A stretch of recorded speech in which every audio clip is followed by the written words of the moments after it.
We've already seen and played with the fact that the fill handle can autofill some lists for us. That is, if we start with January, take the fill handle and drag, it will automatically start going through the rest of the year. The same with the abbreviated Jan. That will go through the rest of the year and start again once we get to the end. You don't actually need to start in the beginning. If we take June, for example, that will quite happily continue to the end of the list and then start again. We've seen it work with shortened days of the week, so Mon to Sun, start again, and the full abbreviations, Monday, etc. And we know that week 1 doesn't have to go from the beginning either. If we start with the, it goes to Sun and then starts again with Mon and then goes right around the list. Now these are called custom lists, and you can actually create your own custom lists of sensible things that you would want to reproduce in list format, either vertically or horizontally. So if you work for a company, you may have to repeat typing in the names of all the departments. So it'd be quite good if you could add those in as a list. Type one of them, grab the handle and fill all the rest of the departments in. So we need to create a custom list ourselves. So we go to File, come down to Options, and then Advanced. And then pretty much at the end of the Advanced options, so scroll right to the bottom, you'll see we have this little option here for Edit Custom Lists. If I click, I enter the Custom List section, and we can see in there the 4 custom lists that already exist in Excel. The Sun, Mon, Tu, Wed, etc. Sunday, Monday, Tuesday, Wednesday, Jan, Feb, March, January, February, March, April. Now we can add our own list by effectively clicking on New List, then go into the list entries, and we could type our department names in. So we could say Personnel, Sales, Warehousing, Transport, and Admin. So those are the 5 departments that exist in my company. So I'm going to add them in as a custom list, and then I click Add.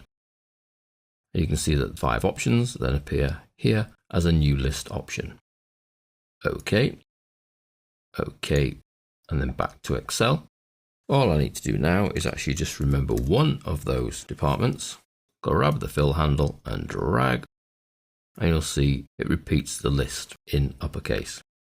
If I were to keep it in title case, take my little fill handle and drag, you see it repeats in title case, but the actual text values are the same. And just like our other lists, we can start anywhere we like, and it will just continue to the end and start again. They also work horizontally. Let's take transport across. It becomes transport, admin, personnel, sales, warehousing. So that's adding in a custom list where we go to the custom list dialog box and type the entries. There is another way of creating that custom list, and that is to have the people already, in this case salesman, in cells, and you want to pick those cells up and create a custom list from it. So I highlight the cells, I then go to File, Options, Advanced, Edit Custom Lists. You can see our personnel one remains here.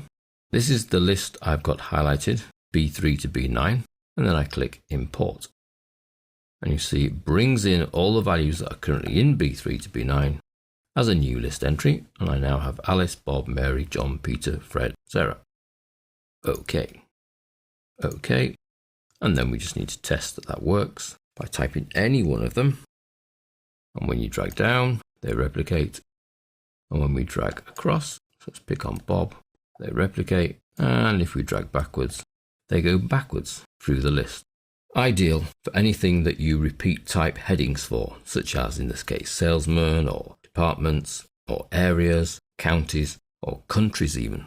Anything that you repeat regularly, think custom list. It's not a workbook setting effectively, it's an Excel setting, so it will be available in any other files that you have open in Excel.